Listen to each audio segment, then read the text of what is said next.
बोल सत्यनारायण भगवान की जय। आइए सज्जनों, भगवान सत्यनारायण व्रत कथा को श्रवण करते हैं। इस कथा में आपने श्रवण किया होगा, इस व्रत को करने से मनुष्य को ईश्वर की प्राप्ति होती है, कैसा इसका विधान है, क्या फल इसको करने से मिलता है, इसी के भाव में हम इसको श्रवण करेंगे। सर्वप्रथम कर्तव्य बतलाया है मनसा वाचा कर्मणा, मन और वाणी को पवित्र करने के लिए उस परमपिता परमात्मा के चरणों में आज की उपस्थिति हम प्रदान करते हैं। बोल सत्यनारायण भगवान की जय। श्रीमन्नारायण नारायण नारायण श्रीमन्नारायण बोलेंगे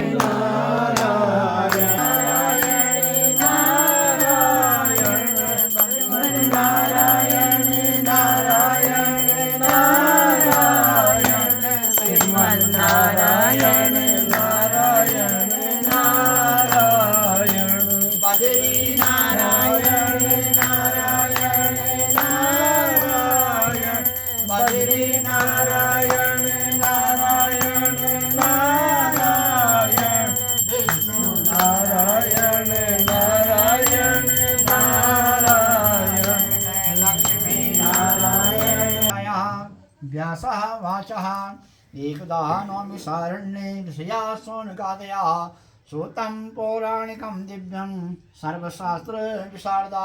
एक बार की बात है सज्जनों, जब वेद व्यास जी सोनक आदि ऋषियों को भद्रशिला नदी के तट पर भगवान सत्यनारायण की कथा को श्रवण कर रहे थे, वहाँ पर अनेक प्रकार के बड़े से बड़े ऋषिगण, बड़े बड़े भक्तगण, बड़े बड़े मुनिगण 88,000 या में वहाँ पर विराजमान हुए। इतने में नारद जी का भी वहाँ पर आगमन हुआ। तत्र नारं संपृष्टो भगवान कमलापति यथानं भ्रमते दिव्यं सर्वरस्तो विशारदा। नारद जी वहाँ भ्रमण करते वहाँ पर आए और जब उन्होंने देखा तो बड़े प्रसन्न हो गए।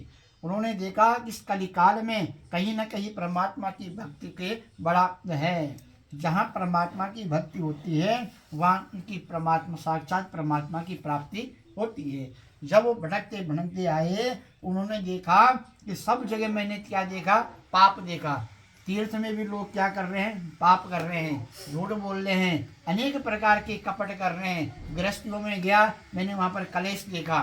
वृंद में देखा, भाई बंधुओं में भी मैंने वहाँ पर दोष देखा। यदा कर्म दिव्यानम भ्रमते कर्णम, मैंने सारे चारों लोग में भ्रमण किया, मगर अंत में जब मैं क्या है भद्रशिला नदी के तट पर आया तो मैंने वहाँ पर एक सुंदर रचना देखी कि वेद व्यास जी भगवान की कथा कर रहे थे। जब कथा कर रहे थे तो वहाँ पर बड़े बड़े ऋषिगण, बड़े बड़े भक्तगण और बड़े बड़े मुनिगण सारे विराजमान थे और बड़े भाव के साथ कथा सुन रहे थे। थोड़ा सा मुझे वहाँ पर क्या मिली, शांति मिली। किसने बोला? नारद जी ने। और जैसे मैं अंदर गया, यदनम भवति तिष्ठा त्रिभ्यनम कलेशम भिता नाना संभिवता दिव्यम दुख दिव्योदि कारणम। अरे आज क्या है, जगह जगह पर क्या है, दुराचार है, जगह जगह पर छल है और जगह जगह पर क्या है, कपट है। आज हम सत्कर्म भी करते हैं तो वहाँ पर भी कई प्रकार के हम न्याय करते हैं। जब मैं थोड़ा अंदर गया तो मैंने देखा कि वहाँ पर जो अनेक प्रकार के भक्त थे जो कथा सुन रहे थे, उनको किसी न किसी प्रकार का दुख था, उनको किसी न किसी प्रकार का कष्ट था, तो जो मुझसे देखा नहीं गया और मुझे बड़ी उन्हें देखकर दया आई। तब नारद जी ने मन में संकल्प किया कि भगवान आप देवों के देव महादेव है। कौन? भगवान विष्णु। आपके गले में संज्ञा है, बनमाला विभूषित पहने हुए, हाथ में शंख है, चक्र है, गदा है और बैगंदी माला है। जहाँ भी आएंगे मैं जरूर भगवान विष्णु के पास जाऊंगा। नारद जी ने इस प्रकार अपने मन में कामना कर दी और आपसे इसका कोई दुख, ये जो दुख का जो कारण है, इसका मैं उपाय आपसे जरूर ढूंढ के लाऊंगा। ये भगवान, जिससे इनका जो कष्ट हुए वो दूर हो जाए। आज नारद जी ने मन में संकल्प किया और नारद जी वहाँ से अंतर्धान हुए और भ्रमण करते करते भगवान विष्णु के पास जा पहुँचे, जहाँ पर भगवान सुंदर अपने सूरसान में विराजमान थे। इनका नाम क्या है? सत्यनारायण। भगवान का नाम सत्यनारायण क्यों पड़ा? क्योंकि भगवान की जो परमात्मा की जो उत्पत्ति है वो किससे हुई है? जल से। और जल हमेशा स्वच्छ होता है, जल में कोई दोष नहीं होता, जल में कोई छल नहीं होता, जल में कोई कपट नहीं होता, जल में कोई बड़पन नहीं होता, जल में कोई बीमारी नहीं होती। सा जलादि कर्म दिव्यनम, जल को गंदा कर देते वो मनुष्य की प्रवृत्ति है, मगर जल से हमेशा क्या रहता है, स्वच्छ रहता है। इसलिए सा नारायणा, तो भगवान की जो उत्पत्ति हुई जल से हुई, जल का नाम नार पड़ा, सा नारायणम, इसलिए सत्य नारायणा। बोलो सत्य नारायण भगवान की जय। जो कि जो हमेशा सत्य है, जिसको कोई बदल नहीं सकता, उसका नाम क्या है, नारायण। आज जब उन्होंने मन में विचार किया, जब भगवान तो नारद जी उनके पास गए, तो नारद जी ने भगवान को प्रणाम किया कि नमो ब्रह्मण देवाय गो ब्रह्म हिताय चा और जगत दुताय कृष्णाय गोविंदाय नमो नमः। हे परमात्मा, आप मेरा प्रणाम स्वीकार करें। अरे आप भगवान ने उनको हम स्वीकार किया और नारद जी को बैठाया और कहा कि अरे नारद जी आओ, कैसे आपका आना हुआ और किस उद्देश्य से आप आए। नारद जी ने पूरी व्यथा भगवान को सुना दी। बोला क्या है, तो नारद जी ने प्रणाम किया और कहा ब्रह्मणम करते कामः दुख दुखम वियोगनम सत्यम देवदशाधिष्ठा नारायणम तीक्ष्णे नमा की। हे मैं चारों लोकों में भ्रमण करने गया, मगर कहीं मुझे शांति नहीं मिली। अंत में जब मैं क्या है भद्रशिला नदी के तट पर आया, तो मैंने देखा कि सुंदर वेद व्यास जी भगवान की चर्चा कर रहे थे और वहां पर बड़े बड़े ऋषिगण मुनिगण विराजमान थे। मगर मैंने देखा कि वहां पे कुछ जो भक्त थे, मनुष्य थे, उनको किसी न किसी प्रकार का दुख है। तो कृपया करके इसी के उद्देश्य से मैं आपके पास आया हूँ। यदि उपाय जानामि कृपया तेन महाप्रभु, आप देवों के देव महादेव हैं और आपके पास जरूर इसका उपाय है। अगर आपके उपाय है तो आप कृपया करके मुझे बताइए और मैं उनको बताऊंगा, जिससे उनका दुख दूर हो जाएगा। भगवान बड़ी प्रसन्न हो गई। भगवान ने कहा कि अरे नारद जी, ये बड़ा सुंदर प्रश्न आपने किया है, मैं इससे बड़ा प्रसन्न हूँ। इस प्रकार आपने जो एक कामना की, मैं आपके प्रश्न से बड़ा आपने दूसरे की भलाई के लिए प्रश्न किया है। आजकल कलयुग में देखा आपने 100 में से कम क्या है 50, बहुत कम, मतलब ये कि 10 लोग ऐसे होंगे जो दूसरे का भला सोचते हैं। नहीं तो क्या है, भगवान ने कहा कि नारद जी, मैं तुम्हारे प्रश्न से बड़ा उत्तम हूँ कि आपने दूसरे की भलाई के लिए ये प्रश्न सोचा है, इसलिए मैं तुमसे बड़ा खुश हूँ। भगवान हंसने लगे कि हे नारद जी, आपने सुंदर प्रश्न किया है कि जना हितम लोका, कि दो जन माने होता है लोग, आपने दूसरे लोगों के हित के लिए ये एक प्रश्न सोचा है। नहीं तो आजकल की दुनिया में तो क्या है, इंसान अपना भी कर ले तो वही बहुत है, अपने में लगा रहता है, दूसरे की कोई परवाह नहीं। कहा तसा कर्म तुम, अरे जब उस परमात्मा ने हमें दिया है तो थोड़ा सा अगर हम किसी की मदद कर दें, किसी के हम काम आ जाएं, तो ये सबसे बड़ा धर्म है। इसलिए कहा है कि तेरा तुझको अर्पण क्या लागे मेरा। नहीं है तो कोई बात नहीं, परमात्मा देख रहा है, मगर है और इतना उसने बनाया है कि हम किसी की हेल्प कर दे, किसी की मदद कर दे, तो ये तो सोने में सुहागा है। इससे बड़ा धर्म कुछ नहीं है जीवन में। ये मनुष्य शरीर अगर हमें प्राप्त हुआ है, और अगर इस मनुष्य शरीर प्राप्त करके अगर हमने धर्म नहीं किया, तो ये शरीर तो पशु के बराबर है, बेकार है। इसलिए कहा है ये कान, मनुष्य के अंदर 5 ज्ञानेंद्रियां सज्जनों। कथा हमें क्या सिखाती है, ये कथा हमें जोड़ना सिखाती है, तोड़ना नहीं।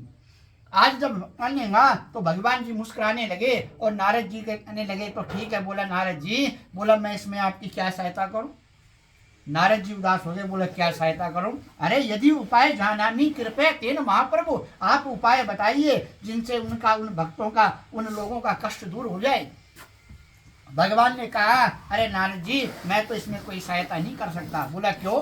क्योंकि ये पुनर्जन्म का कर्म है। इसलिए कहा है कि पुनरपि जननम पुनरपि मरणम और पुनरपि जननी जठरे शयनम, बार बार मरना पड़ता है, बार बार जीना पड़ता है। उसके बाद 84 लाख योनि में जन्म मिलता है। और वो जन्म कैसे मिलता है? जैसे हमने कर्म किया हो। जिस प्रकार हमने किसी को सताया हो, किसी का भला किया हो, किसी का किया हो, किसी की उन्नति की हो, तो उसी प्रकार हमें क्या है, योनियों की प्राप्ति होती है। भगवान ने कहा नारद जी, ये तो इनका पुनर्कर्म है। अरे इन्होंने पूर्व जन्म में ऐसा पाप किया है जिसका फल यहाँ पर भुगत रहे। अब मैं क्या करूं? नारद जी बड़े उदास हो गए। तो नारद जी ने कहा कि मैं तो बड़ी उम्मीद से आपके पास आया था। नारदेनम संपृष्टो भगवान कमलापति यदनम ब्रह्मते देवो नारदेनांधकर्मण। नारद जी आने लगे, भगवान जैसे आने लगे तो भगवान को दया आ गई। सज्जनों, परमात्मा बड़े दयालु हैं।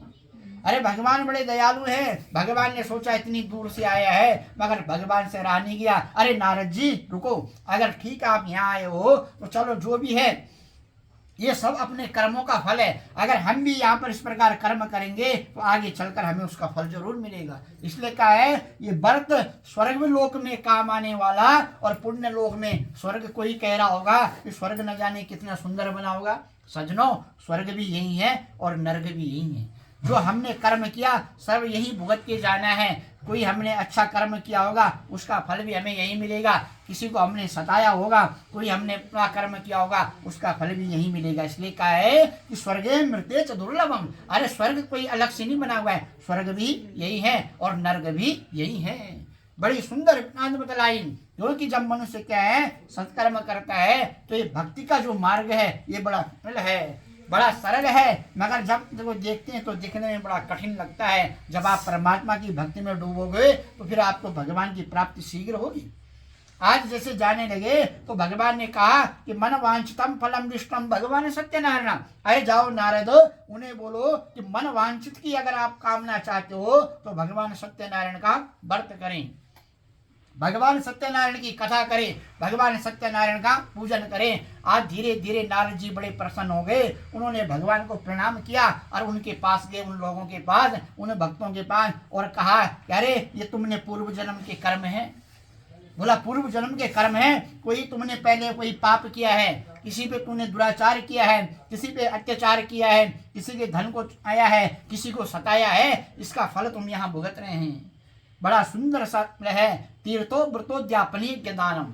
हम लोग क्या है तीर्थ में जाते हैं, क्यों जाते हैं कि तीर्थ में शांति के लिए जाते हैं। आप लोग हरिद्वार में जाते हैं, ऋषिकेश में जाते हैं, बद्रीनाथ में जाते हैं, किसके लिए? धर्म दान करने के लिए, धर्म करने के लिए। मगर सज्जनों, तीर्थ में जाकर भी अगर आपको मन को कहीं संतुष्टि नहीं मिली तो स्वयं समझना चाहिए कि अभी हमारे पाप और हैं।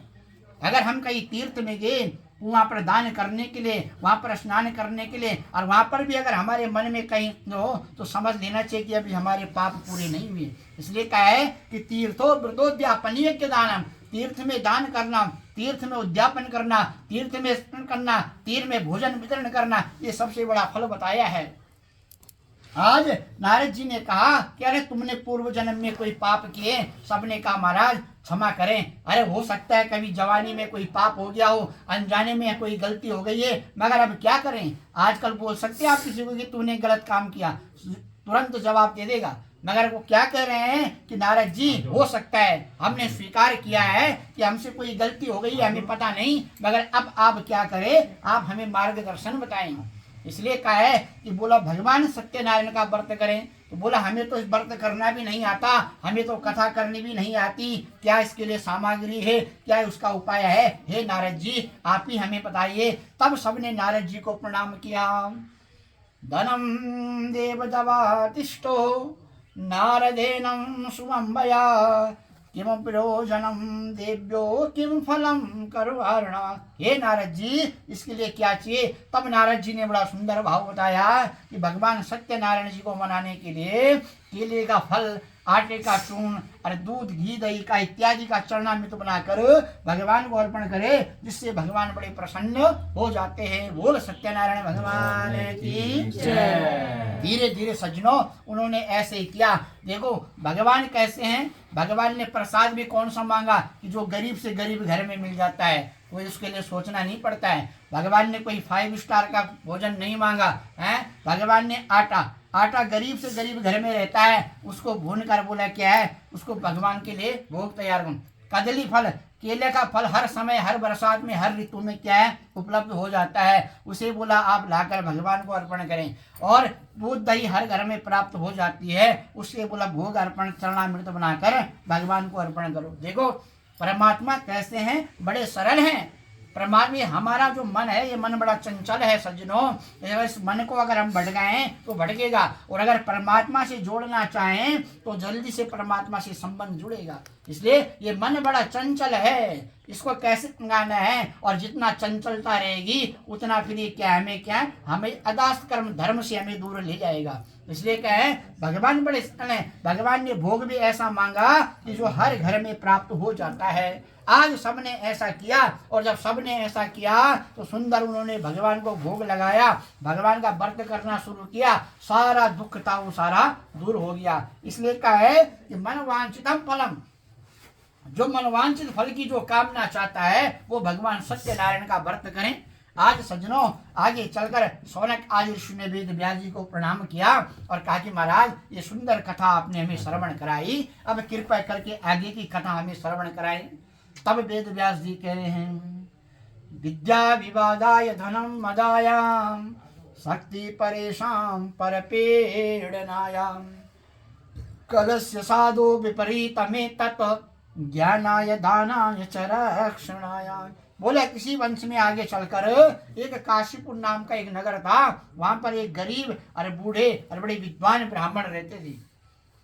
वो ब्राह्मण देवता हमेशा भगवान सत्यनारायण की पूजा करते थे, बाकी उनके पास कुछ नहीं था। आज वही गांव के नजदीक में एक बहुत बड़ा एक बट का वृक्ष था। उस वृक्ष के नीचे बैठकर भगवान सत्यनारायण की कथा करते थे।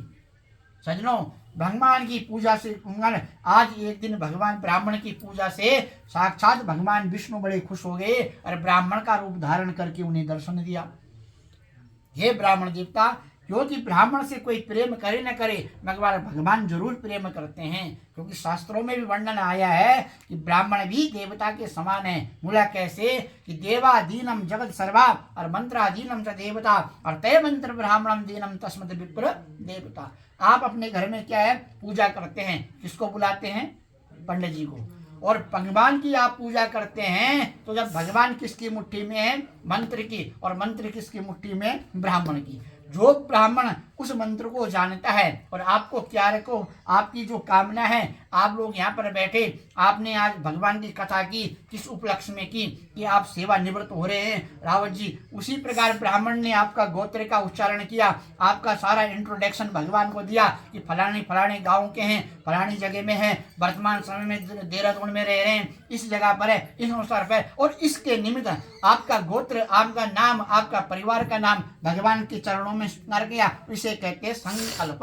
साह संकल्पित जो कार्य होता है तो भगवान ने उसको स्वीकार कर दिया कि आज रावत जी की सेवा निवृत्त में भगवान की कथा हो रही है, तो भगवान ने ये किसने किया? ब्राह्मण ने, पंडित जी ने आपके द्वारा, आपके ब्राह्मण द्वारा, आपके माध्यम से आपकी जो कामना है भगवान तक पहुंचाई। इसे कहते हैं संकल्प। तो वही ब्राह्मण देवता आज अपनी पूजा से, उनकी पूजा से भगवान बड़े खुश हुए और उन्होंने ब्राह्मण का रूप धारण करके उन पंडित जी को दर्शन दे दिया और कहा कि ब्राह्मण देवता मांगो, आपको क्या चाहिए? भगवान ब्राह्मण देवता ने कहा कि हे ब्राह्मण देवता, अगर देना है तो मुझे मोक्ष की प्राप्ति दो, मुझे कुछ नहीं चाहिए। ये धन, ये मोह, ये सारा ये क्या है? ये पाप का भंडार है, ये तो सारा मोह माया है। अरे जो मेरे भाग्य में होगा, जो उसमें होगा, उसे कोई रोक नहीं सकता। इस प्रकार कामना की उन्होंने और कहा तनम तयंतनम दुखा और दुखा देव देवचा। उसी प्रकार संसार की जो कामना है, जो व्यक्तता है, ऐसी विघ्न उन्हें प्राप्त की। कहा हे वृद्ध, ये ब्राह्मण देवता, अगर मुझे मोक्ष प्राप्त हो, आज सिद्ध प्राप्त हुई। और ब्राह्मण देवता ने कहा ततस्थ जाओ, तुम्हें मोक्ष की कामना प्रदान हो। अरे मोक्ष कब मिलेगा? जब मनुष्य सत्कर्म करेगा, जब हम अच्छा कर्म करेंगे, धर्म करेंगे, तो तभी तो हमें ज्ञान कब प्राप्त होगा? जब हम इस कथा को श्रवण करेंगे।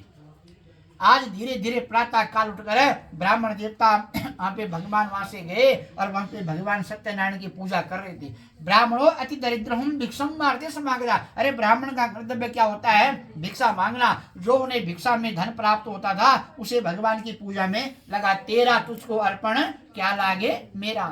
बड़ा सुंदर भाव बताया है। अरे किसी पंडित जी ने नहीं लिखा है। ये क्या है? अगर आपके अंदर 5 ज्ञानेंद्रियां हैं तो आप इसको ग्रहण करें। उस आज जो भी हैं उस परमात्मा ने इतने लायक हमें बनाया है, और थोड़ा सा अगर उस परमात्मा को हम दे दें, ये समय निकाल दें, कोई बड़ी बात नहीं है। इसलिए आप भगवान को 10 कदम जाओगे तो भगवान 20 कदम आएगा। ये क्या है? आज सारा उन्होंने भगवान की पूजा में लगा दिया। धीरे धीरे सज्जनों, एक लकड़हारा था जो बड़ा गरीब था और बड़ा निर्धन था और लकड़ी बेचने के लिए था। आज ब्राह्मण को देखकर उनके पास गया और उनसे कहा कि हे ब्राह्मण देवता, आप मुझे जलपान कराइए, आप मुझे बुलाइए। और जलपान करा के उनसे प्रश्न पूछने लगा कि भगवान आप ये क्या कर रहे हैं और ये किस चीज का पूजन कर रहे हैं? तब देवता ने कहा कि हे लकड़हारे, मैं भगवान सत्यनारायण जी का पूजन कर रहा हूँ। वो मनवांछित फल की जो कामना है इस पूजा से प्राप्त होती है। बोला ठीक है, आप भी बोला संकल्प करें। और संकल्प का मतलब आप जानते हैं कि बड़े भाव से। शरीर अगर हमारा भगवान के चरणों में है तो शरीर के साक्षात मन में होना चाहिए, तभी बोला इस पूजा कथा का फल है। अगर शरीर यहाँ है और मन इस टाइम कहीं और घूम रहा होगा तो बेकार है बोला। इसलिए क्या है, ये कथा कैसी है, ये कथा रस ही रस इसके अंदर है। आप लोगों ने कई बार कथा को श्रवण किया होगा, इसलिए क्या है, इस कथा को अगर इसने श्रवण किया मन वांछित फल की प्राप्ति होती है। और गृहस्थ जीवन के लिए 3 चीजों के लिए बताया है। कौन? भगवान सत्यनारायण की कथा।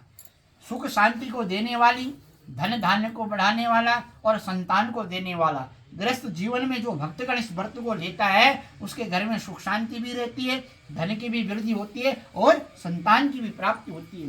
इसलिए कहा कि स्वर्गे मृतेच दुर्लभम, स्वर्ग में काम आने वाली और मृत्यु लोक में काम आने वाली कथा कौन है? भगवान सत्यनारायण की। आज सज्जनों, लकड़हारा बड़ा गरीब था। आपको पता है कि गृहस्थ जीवन में बड़ी कठिनाइयों के साथ जीवन को यापन करना पड़ता है। आज मन में कामना की, लकड़हारे ने कहा भगवान मेरे पास कुछ नहीं है, आज मेरे पास कुछ नहीं है, और जब मेरे पास कुछ हो जाएगा तो मैं भगवान की कथा करूंगा और तब मैं भगवान की कथा करूंगा। संकल्प ले लिया और लकड़ी बेचने के लिए चला गया। लक्कड़म कष्ट कृतम धूपदीपम समाचरे बनम श्रेष्ठ विचारितम गृहस्थ जीवन न दे बिना। सज्जनों, ये जिया है सबसे बड़ा धर्म है गृहस्थ जीवन।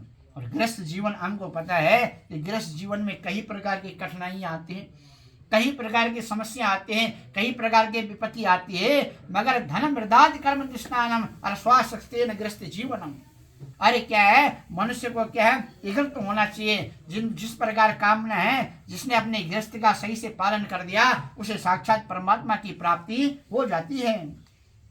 बड़ा सुंदर भाव बताया कि जब हमारा मन दृढ़ है, संकल्प दृढ़ है, तो कार्य भी दृढ़ होना चाहिए। आज लकड़हारा गया और जंगल में जाकर ये बेचने के लिए अपनी लकड़ियों का गट्ठा सर में रखा, और आज ऐसे नगर में गया जहां पर धनवान लोग रहते थे, अच्छे आस्तिक लोग रहते थे, और वहां पे उसकी सारी लकड़ियां बिक गई, दुगना से चौगुना दाम उसे प्राप्त हो गया। और लकड़हारा बड़ा प्रसन्न हो गया कि भगवान आप धन्य हैं। इसलिए जैसा नाम वैसा काम, भगवान का जैसा नाम है वैसे परमात्मा काम भी करते हैं। जैसा मन, जैसे खाए अन्न और वैसे वे मन, जानते हैं ना। इसलिए ध्यान देना चाहिए, जिस प्रकार हम खाना खाएंगे, अन्न खाएंगे तो मन भी वैसे होगा। और अंते मति सा गति, अंत में जो मति होती है वैसी गति भी प्राप्त होती है। ये सत्य है, इसमें कोई फेर बदल नहीं है। इसलिए नाम में लिखा है कि तन मतादि कर्माणम, जो हम यहाँ कर्म करेंगे सारा यही भुगत के जाना है। कितनी बार हमने मनुष्य जीवन हमें मिला है, कितनी बार हमने सत्कर्म किया, ये हाथ मिले हैं, कितना इनसे हमने दान किया, ये कान मिले हैं, इनसे कितनी भगवान की गुणगान सुनी, ये जीवा मिली है, इससे कितना अच्छा बोला, कितना गलत बोला, सारा हिसाब चुकाव यही चुकाना है। इसलिए कहा है कि सत्कर्मो धर्मम न्यूना और बंदे मुक्षता।